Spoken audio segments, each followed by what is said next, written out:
Hey guys, Mary Languish here.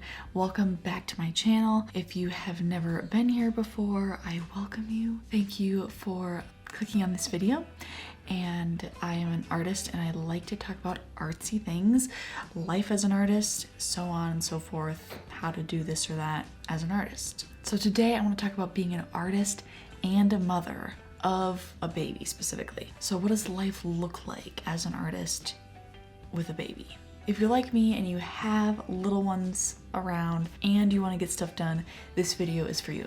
I'm here to share with you some of my tips and tricks for getting stuff done, specifically as a new mom with my first child so far. I hope to have more. This video idea was inspired by this book that I got as a gift called The Motherhood of Art. Awesome book. I've only read like a few of the stories from, I guess they're not stories, they're interviews with different artists that are moms as well. So highly recommend this book. The link to purchase this book is down in the description below if you want to check it out for yourself. Great book so far. Highly recommend it. I will do a book review sometime in the future. But just so you know, I got some of my ideas, just sort of why it's important to talk about how to get things done, how to be productive as an artist while also being a mother. So let's dive in.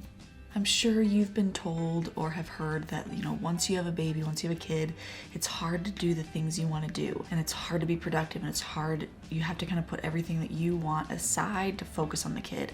While there is some truth to that, there's a lot of lies to that as well.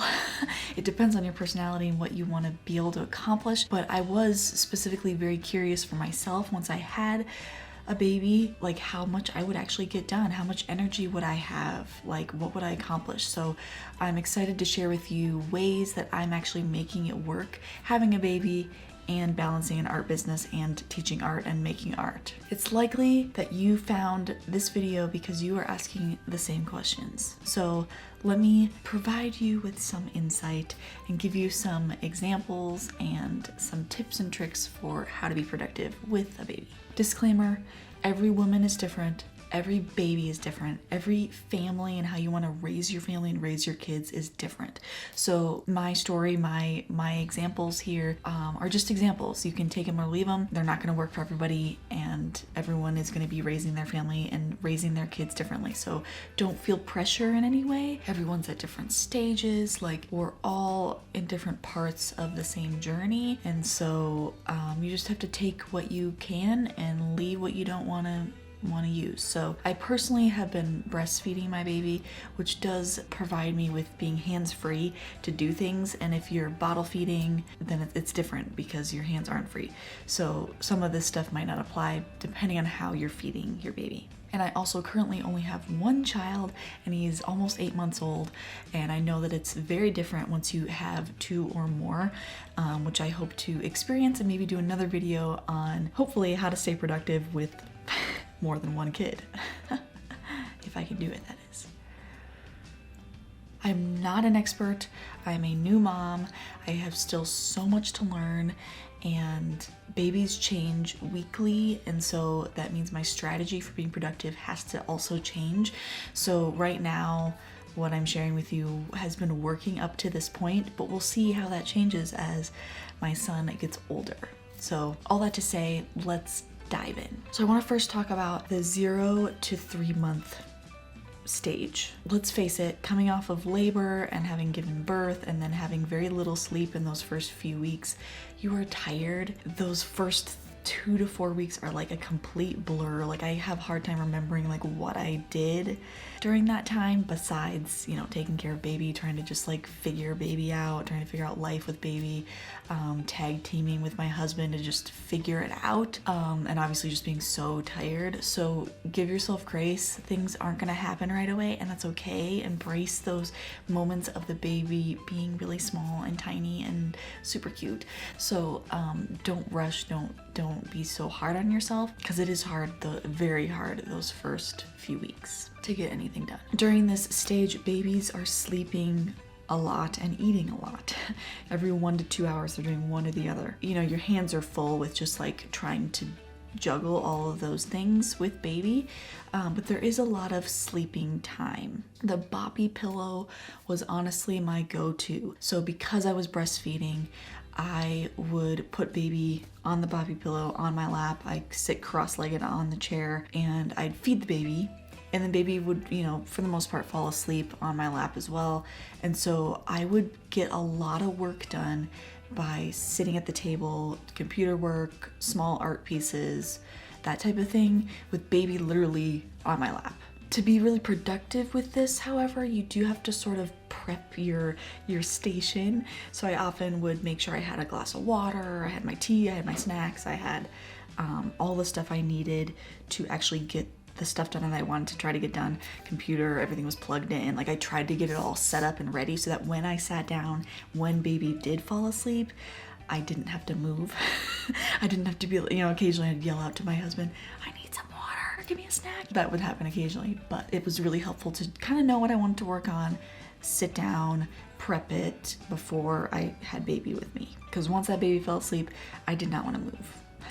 The baby wrap is another great option, especially if you're doing lots of standing work. So if you stand and paint or work on something while you're standing, or you like to do things in the kitchen while you're, balancing some artwork at the same time, the wrap can be great. I personally didn't utilize the wrap as much as I thought I would. I thought I'd, be living with the baby on me.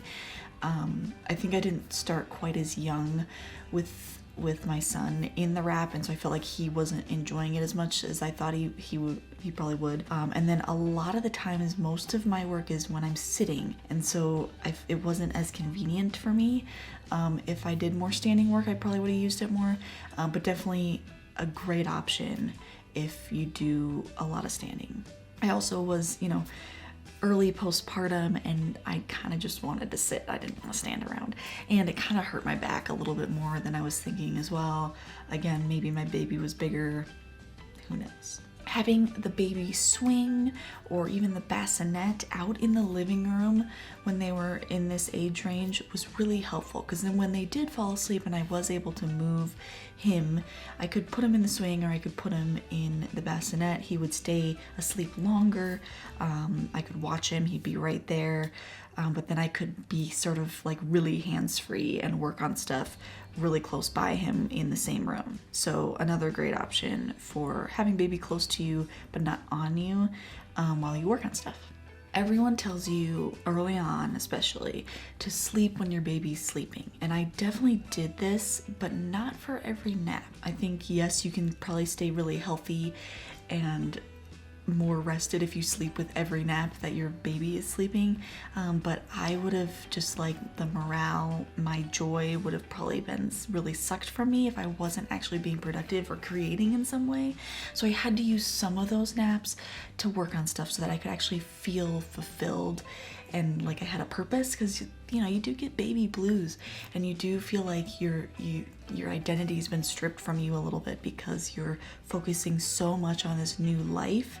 And I think it's really important to have something for yourself, even those early stages, because it does give you so much more joy and life and excitement when you have a little something that's yours. So yes, you can sleep for naps. Yes, I slept for naps, but I didn't sleep for all of them. So I picked and choose which ones I felt more energy and I could work on something versus other ones where I was just completely exhausted and I just slept with baby, So find what works for you and do what's best for you.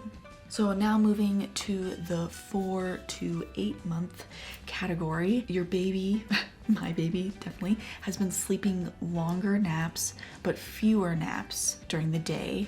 So I can get a good hour to 2 hours, sometimes 2.5 hours of a daytime nap, and that'll be twice a day. I do a lot of stuff during nap time.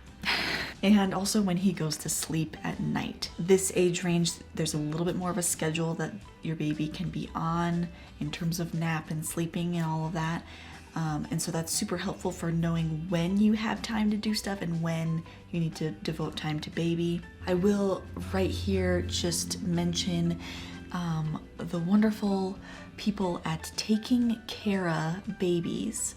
They're on Instagram. She basically teaches about baby sleep, has a bunch of courses you can take to help you know how to train your baby from an early on stage to know how to sleep better for naps and at night, and sleep long stretches. This isn't sponsored, by the way. But follow them on Instagram, and just their stories and posts have been super helpful to me. I actually haven't purchased any course from them yet, but super helpful information. I highly recommend if you need help with getting your baby to sleep longer and sleep good for naps and at night. Highly recommend it because it is so worth it if you can get your baby to sleep. Another big one that might depend on the baby and their personality, honestly, but I think there's a lot of nurture involved with this as well, is getting your baby used to playing on their own. I know that sounds sad, but you do spend a lot of time with your baby, you play with your baby, but getting them used to like putting them in front of some toys and letting them explore on their own is huge, especially if you're wanting to be a mom who wants your kids around, but you want them to understand that like you're working on stuff and they can work on stuff too, and you're kind of working on stuff together. Like I want to create that sort of atmosphere with my kids and my family. So getting your baby, at a young age, they can learn as long as they can sit, with pillows around them and you can see them and watch them from a distance. They can play on their own, and so training them to kind of do that from a young age is huge. And I've definitely noticed that with my son. Now that he can sit, I have a box of toys. I literally put it in front of him, let him dig stuff out, let him play with stuff, let him chew on stuff, like let him do it on his own. And then of course when he gets a little fussy, I kind of join in and help him out and play with him a little bit too.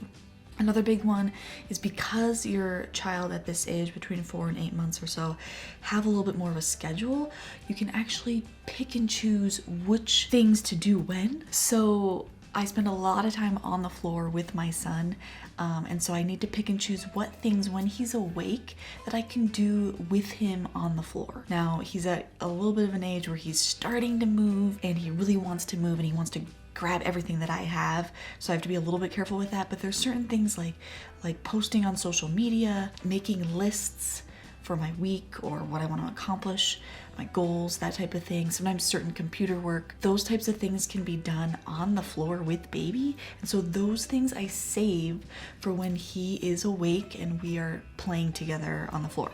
Also things like, floor exercises or yoga stretches or things like that I want to do for some self-care are great things to do on the floor next to your baby.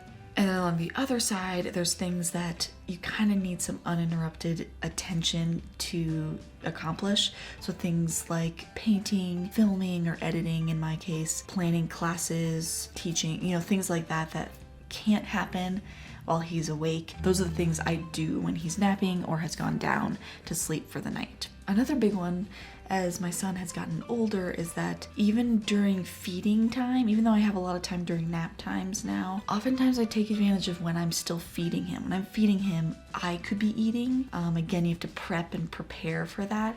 But you can kind of get, kill two birds with one stone instead of having to be like, oh, he's down for a nap, I also have to eat and shower. And, doing some things while he's eating is kind of a good use of time, in my opinion. Again, if you're bottle feeding, it's a little bit harder to do because you have, one less hand. So do what's best for you, obviously. And sometimes feeding them can be just a bonding experience that you don't want to be doing something during, and that's fine. It's about 50-50. Sometimes I'm just wanting to relax and chill.